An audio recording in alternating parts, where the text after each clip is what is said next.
Vous connaissez sûrement Xiaomi, entreprise connue pour ses nombreux smartphones et accessoires qui inondent le marché. Avec ses nombreuses marques comme Redmi, Mi ou Poco, l'entreprise fait maintenant partie des PATIX, équivalent chinois des GAFAM. Mais comme toutes les entreprises, il a bien fallu commencer quelque part. Alors comment Xiaomi, entreprise chinoise, a fait pour se hisser au sommet de la tech, devenant en à peine 10 ans l'une des plus grandes entreprises technologiques du monde? Bonjour, c'est OL, j'espère que vous allez bien. Et vous l'avez compris, aujourd'hui je vais vous parler de l'histoire de Xiaomi, ses personnages clés, mais aussi sa méthode pour arriver où il en est aujourd'hui. Nous sommes en 1987 à Qingdao dans Hubei, une ville réputée pour le textile et l'agriculture.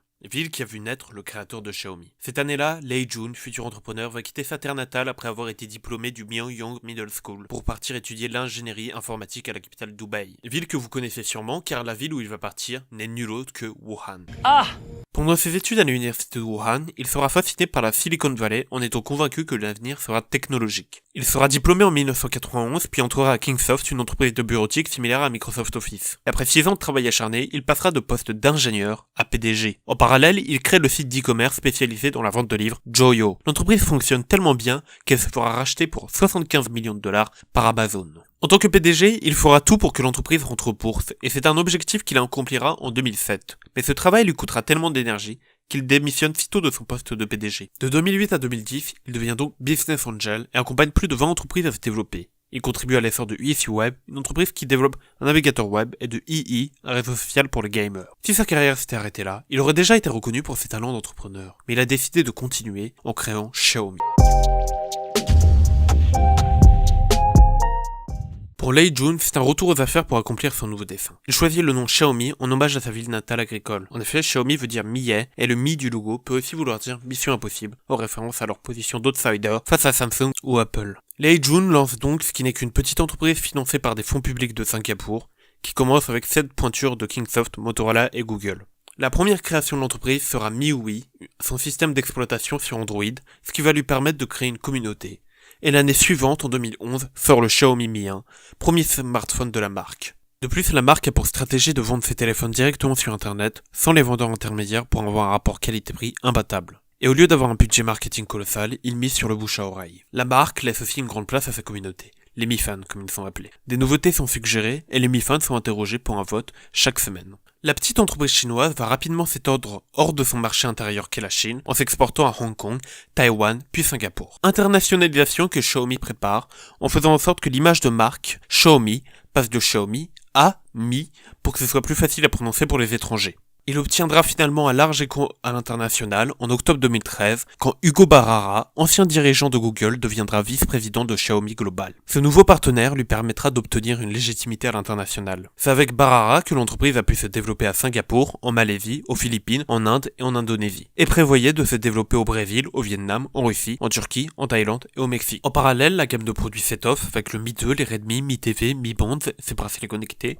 ou les Mi Pads, ses tablettes. Sa gamme se transforme en véritable écosystème cohérent. Et Jun veut être au cœur de l'internet des objets, où tous ces objets fonctionnent ensemble de manière cohérente avec comme hub principal son téléphone. Pour cela, au lieu de perdre du temps à investir énormément dans la recherche et développement, il va racheter des startups qui peuvent rester autonomes tout en bénéficiant de la force de frappe du groupe Xiaomi. L'entreprise principale ne développe que les objets principaux que sont les smartphones, les tablettes et routeurs. Le reste est développé par ces entreprises comme des purificateurs d'air, des balances connectées, des ampoules intelligentes, des batteries externes ou ces célèbres cuiseurs Harry pour faire de très beaux repas. Il est à peine 60€ sur AliExpress, vous pouvez me l'envoyer dans ma boîte aux lettres.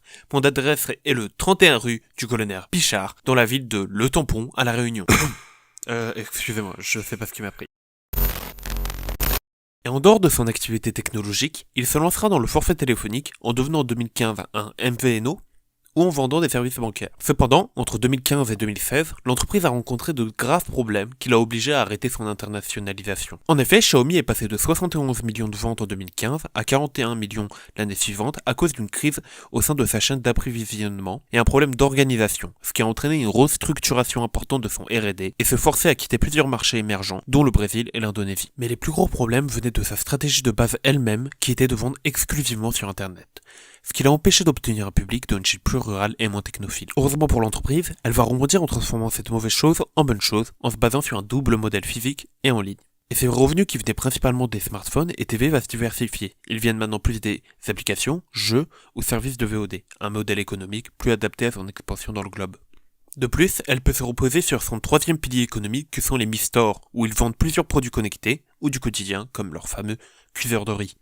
Grâce à ces plans, l'entreprise a réussi à se développer dans les pays que la marque voulait, et a même pu poursuivre son évolution à l'international en étant en 2021 même installée en Europe, avec ses premiers pas en Espagne, puis l'année suivante en France, avec Paris et ses mi-stores. Voilà, maintenant qu'on a parlé de Xiaomi de ses débuts jusqu'à maintenant, passons à la conclusion. L'entreprise continue d'impressionner avec ses nombreuses prouesses technologiques, et un ovni dans les Batix, puisqu'elle est la seule société du groupe à ne pas avoir profité des lois protectionnistes de la Chine, et à s'être développée à l'international. Pour cela, plusieurs choses y ont été profitables, comme l'embargo des USA en 2019 qui privait Huawei des services Google, ce qui a augmenté ses ventes en Europe de l'Ouest, et avait même réussi à le dépasser momentanément dans le monde en mars 2020. Cependant, les ventes en physique réduisent sa marge et donc ses revenus. De plus, Xiaomi a en ce moment même des problèmes judiciaires avec encore une fois les États-Unis, en étant en janvier mise dans la liste noire par Trump, en étant considérée comme société militaire communiste chinoise. Rien que ça. Toutefois, Xiaomi contre-attaque en ce moment même face aux juges, donc les prochaines actualités de Xiaomi seront tout autant mouvementées du côté tech que judiciaire. Voyons si l'entreprise de Lei Jun, originaire des terres agricoles de Hubei, va pouvoir continuer à marquer le monde, ou si l'odyssée va s'arrêter là. En tout cas, nous allons suivre ça de près.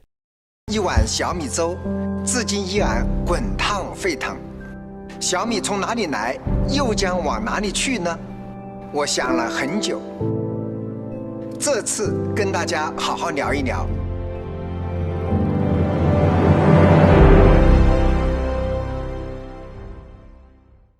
Voilà, la vidéo est terminée, j'espère que vous l'avez appréciée. Personnellement, j'aime bien le rendu, puisque je viens de terminer le montage, voilà. Donc si vous avez aimé la vidéo, vous pouvez vous abonner sur cette chaîne YouTube. Les prochaines vidéos seront forcément meilleures, puisque celle-ci n'était que ma première. Sinon, il y a mon compte Instagram ol.matomu, où j'essaye de poster régulièrement des résumés autour de l'actualité technologique, 2 à 3 posts par semaine. Donc voilà, si vous avez bien aimé la vidéo, à la prochaine.